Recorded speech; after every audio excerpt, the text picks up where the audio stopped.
Let's say I hit the jackpot, the mega millions, and I gave every single one of my subscribers $100,000. And I told you all to spend that $100,000 on silver. How would you spend that? Would you buy kilo bars? Would you buy really expensive coins? Would you just buy all generics and make a big stack? How would you go about that? That's what we're going to talk about in today's video. So sit back, relax, and let's talk silver.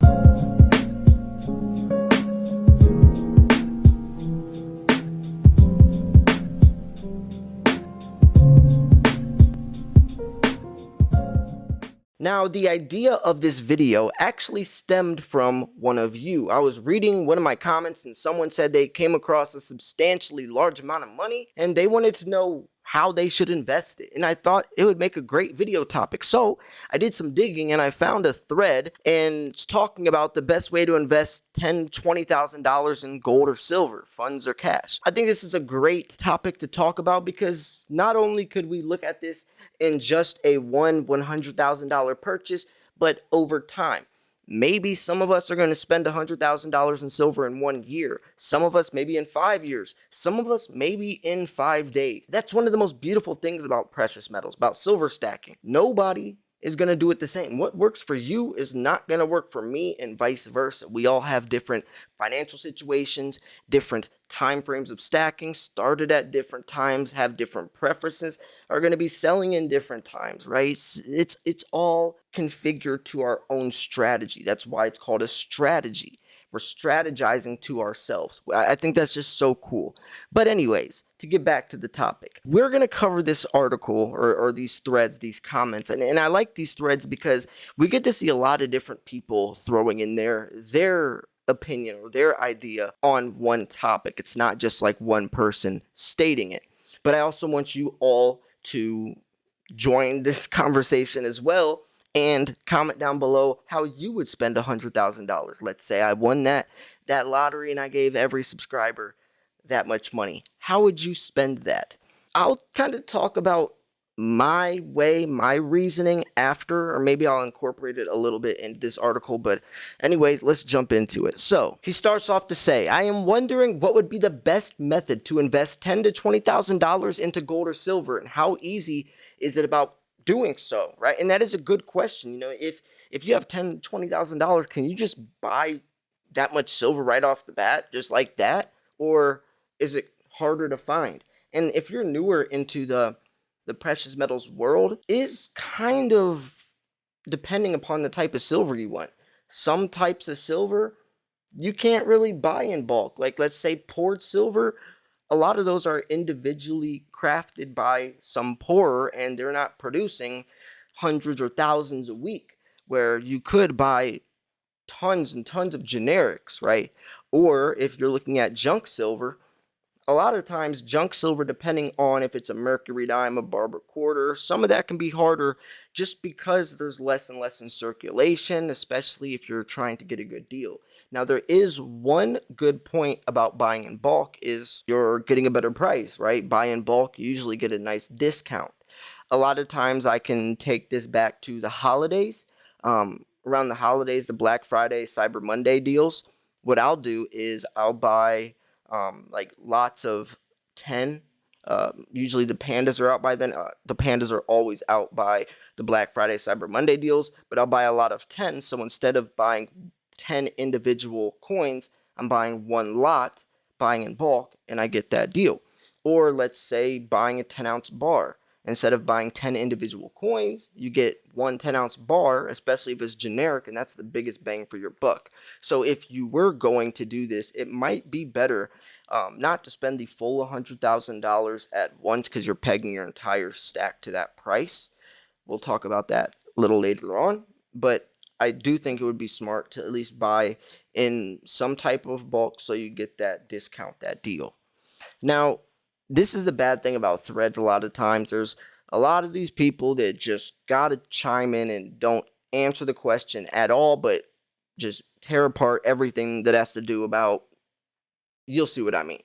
This guy, first off, this is not an investment, it's speculation, blah, blah, blah. And then he goes, second, silver and gold are technical commodities. Like, he didn't ask about that. He asked, how would you spend $10,000 to $20,000 on silver. Now, to get back to the original question, we start to see some answers kind of floating in. So we have this guy that says the idea is to have a plan and stick to it. Without a buying plan, any one asset class of anything is speculation, which he does make a point. Before I ever even buy that ounce of silver online that I'm looking at, I'm thinking about how I'll be able to sell that coin. So if we apply that same principle to $100,000, the most liquid way would be generics or eagles, right? Just get a monster box or monster boxes of eagles. That would probably be the best bet. And that's probably how I would spend most of that $100,000. If you want to be realistic, let's say, and don't like try to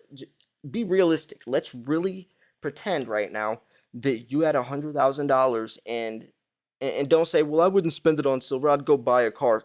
No, pretend you had to spend it on silver or gold. We can dive into that, or gold. But let's just say you had to spend it on gold or silver.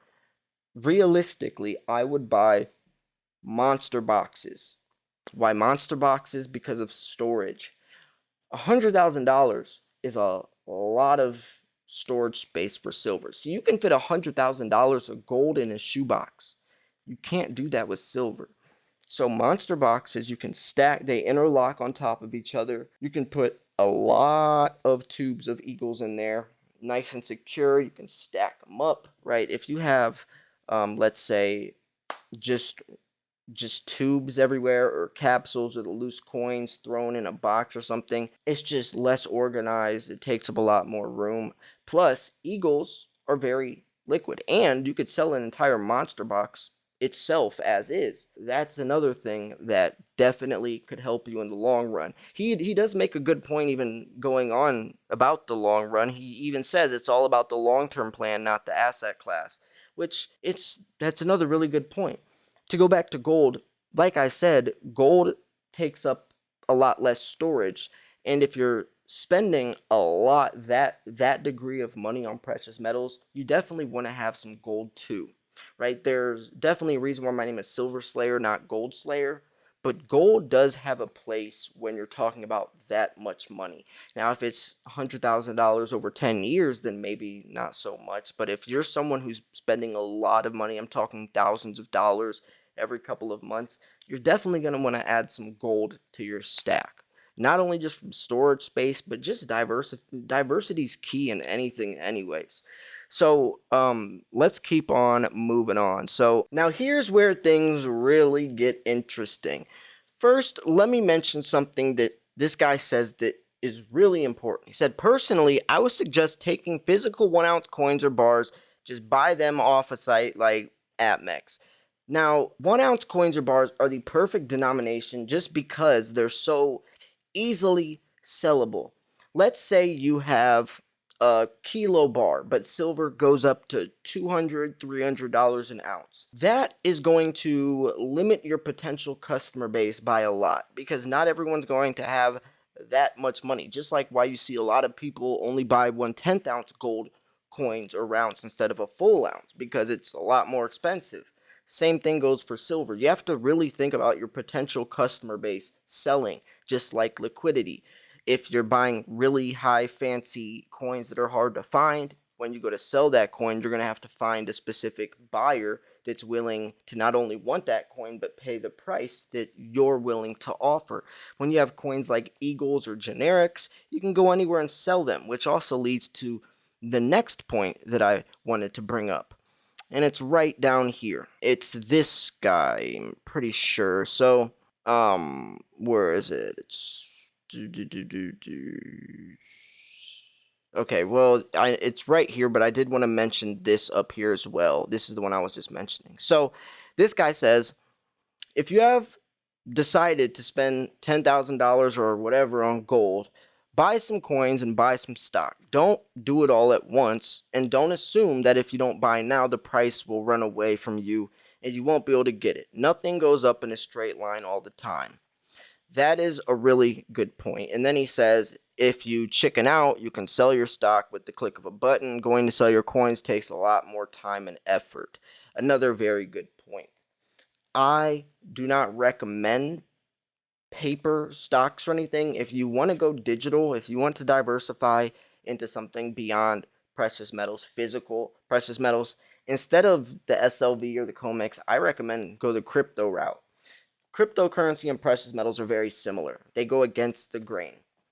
Bitcoin, all that's decentralized. It's decentralizing itself instead of a centralized bank in control. When you are investing into Bitcoin, you are in complete control. Nobody else owns that. Just like precious metals, you are in complete control. Bitcoin, silver, same type of thing. Goes against the grain. Stocks, the SLV, that's still with the grain. So even though it's digital, if you were going to go that route, I recommend cryptocurrency. That's kind of like the precious metals for online asset classing, if you want to put it that way. So that's a good point. I just don't recommend that. That it's kind of defeating the whole purpose. If you're going to invest on the SLV or the PSLV, that's just defeating the purpose of investing in the precious metals. The whole point is that you're in complete control, that it's tangible, that it has intrinsic value within itself. That's why we do it. So if you're doing it online, it literally is defeating the whole purpose. You might as well just do something else digitally. But anyways, he does make another good point as well, though, that nothing goes up in a straight line, right? It's more of it's a marathon, right?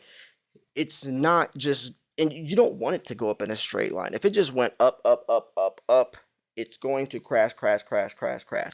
Kind of like Bitcoin in 2016, 2017. It went from like $1,500 to $16,000 in a matter of like 6-7 months. And that's why it crashed in 2017, 2018 and took 4 years later to recover. That's what you don't want to happen, right? That's extreme overbought territory. That's definitely dangerous waters, and that's how a lot of people lose a lot of money, because most hype is when it's at 18,000, everyone's buying at it, and then it drops back down to 5,000, and then all those people give up and they sell, right, at massive losses. But if they would have held on, now it's up to what, 40 something thousand. It even got as high as 60. They could have tripled their money, but they sold at 5,000, giving up. And that's kind of what this guy's even saying. If you chicken out, you can sell it, but also you don't want to sell it all at one price. He does make a good point. Another good point, though, that you can sell stocks with the click of a button. Silver or coins, it takes more time and effort. Depending on the type of silver will depend upon the type of effort you have to put into that when it comes to selling. Selling is a whole separate video that I would make. Online selling versus going to your local coin shop is a lot different. Local coin shop, you can go dump a box of silver on the table, get your cash right there, and walk out the door.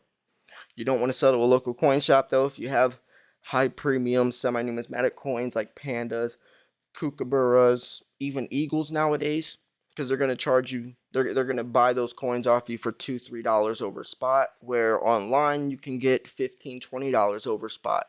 You're going to get a lot more money if you sell online, but online takes a lot more effort, right? You have to think about 3 to 4 pictures per listing if you're going to sell on eBay. So that's 3-4 pictures you have to send to your email, drag from your email to eBay, upload, type a description out for each one of those coins, put the weight of the coin, right, and then respond to all the customers, the PayPal fees, the eBay fees, the shipping, going to the post office. It's a lot of work. And think if you have 1,000 ounces, that's 3,000 to 4,000 pictures that you have to take. It can be a lot of work. That's also why, like he says, you don't want to do it all at once. Slowly, even if that means make a eBay page right now.